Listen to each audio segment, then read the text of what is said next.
नमस्कार. काय नाव? समाधान रोंगे. नमस्कार. बरं. सध्या टाकळी जिल्हा परिषदची निवडणूक सुरू आहे. काय खर्डीत काय वातावरण आहे आणि काय विकास झालाय का खर्डीचा? खर्डीचा विकास नाही झाला. हां.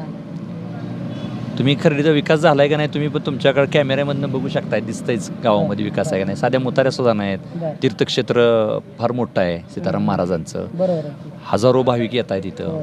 त्यांची सोय होत नाही. हं. गावामध्ये शाळा नाहीत चांगल्या, जिल्हा परिषदच्या दवाखाने नाहीत. बरं. 4-5 गावाचा मुख्य दवाखाना आहे. हं. आता निवडणुकीला डॉक्टर उभा आहेत. कुठले डॉक्टर? वैभव कांबळे बरं. डॉक्टरच उभा आहेत हां हां. आणि भाऊसाहेब आगावानी म्हणून एक उभा आहेत बरं. पंचायतला. हां. कोणाकडून नाही ते? ते भालके परिवाराकडून आहेत. बरं. भालके आणि अभिजित आबांनी सुद्धा पाठिंबा दिला आहे त्यांना. बरं बरं. हां. मग?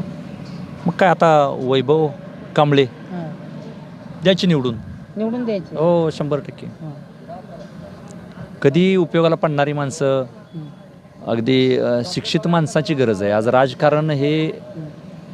सुशिक्षित लोकांनी पडू नये म्हटलं जातं, परंतु सुशिक्षित लोकांनीच राजकारण हातात घेतलं तरच प्रगती होऊ शकते. हं. नाहीतर मग अशिक्षिताच्या हाताखाली काम करणं हं. हं. त्यापेक्षा शिकलेल्याच्या हाताखाली कधी काम केलेलं चांगलं. बरं. का वैभव कांबळेच का? आता इथं दुसऱ्या परिचारक पार्टीचे आहेत, बाकीच्या परिचारक पार्टीचे. पार्टीचे किंवा ह्या पार्टीचे त्या पार्टीचे आपल्याला त्याचं देणं घेणंच नाही. हां हां हां. पार्टीवर जायचंच नाही. आपण उमेदवारावर जाऊ ना. बरं. पुढून पण उमेदवार आहेत ते का नको? मी काय म्हणतो, जे शिकलेले आहेत आपण त्यांना निवडून देऊ. हां. लॉंगकट मी शॉर्टकट थोडक्यात तुमचं लक्षात ठरलंय? आपलं ठरले आता. हां आम्ही सुशिक्षित आहोत, शिक्षित आहोत, आम्ही शिकलेल्याला निवडून देऊ हां. बरं. एवढं आमचं ठरलंय. तेवढं ठरलंय. नक्की. बरं. आता दुसऱ्यावर विषय. आणि मी आव्हान पण करतो बरं का, हां. तरुणांना आव्हान करतो, शिकलेल्यांना आव्हान करतो. रोड रोलर हं. वैभव कांबळेचं चिन्ह आहे हं. आणि पंचायत समितीला भाऊसाहेब आगवणेंचं चिन्ह आहे रिक्षा. बरं. त्याला काय केलं पाहिजे? निवडून दिलं पाहिजे हां.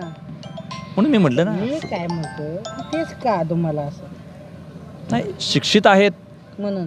सामाजिक जाणीव असलेले उमेदवार आहेत, बरं. समाजामध्ये कायम फिरणारी ही लोक आहेत. ह्याच्या अगोदर जे निवडून दिलेत त्यांनी कधी करडीला आलेच नाहीत. आमच्याच गावाकडे नाही, सगळ्याच गावाची बोंब आहे की ते आमच्याकडे आलेच नाहीत. मग निवडून काय म्हणून द्यायचं? हां. जर एखादा उमेदवार दुसऱ्याच्या ऐकून काम करत असेल तर त्यापेक्षा आपण समोर जाऊन एखाद्या गचोरीला धरून काम करता यावं असे उमेदवार आपणच निवडून द्यायचे ना.